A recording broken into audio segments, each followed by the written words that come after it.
Hello guys, তোমরা সবাই কেমন আছো? আশা করি খুব ভালো আছো। আর আমিও খুব ভালো আছি। Welcome to my case blog. এতদিন পর আমি ব্লগ দিচ্ছি, যেহেতু তোমরা সবাই ভাবছো যে আমি এতদিন পর কেন ব্লগ দিচ্ছি। আর যেহেতু আমি এখানে কেক কাটছি, তোমরা সবাই ভাবছো কেন কেক কাটছি। সত্যি আর এই অবস্থায় আমি কেক কাটছি, সত্যি আমার জানা ছিল না যে ভাইরা এরকমভাবে সারপ্রাইজ দেবে আমাকে। নিউ ইয়ার পড়ে গেছিলো, তো আমার তরফ থেকে তোমাদের সবাইকে হ্যাপি নিউ ইয়ার জানানো রইলো।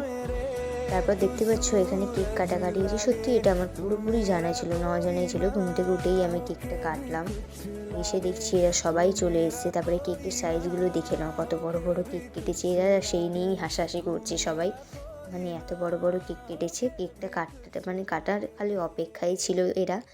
তারপরেই কেক পুরো হাফিস হয়ে গেছে, কি বলবো আর।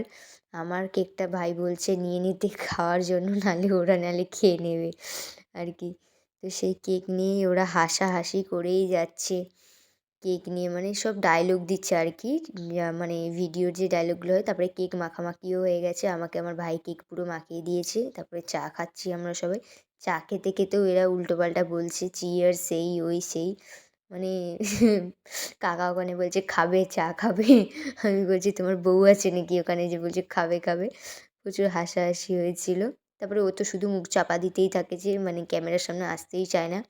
তারপরে এখানে কাকাই আলু ফালু চাড়াচ্ছিল, যেহেতু খাওয়া দাওয়ার ব্যবস্থা হচ্ছিলো। আমি ময়দা মাখার জন্য রেডি হচ্ছিলাম।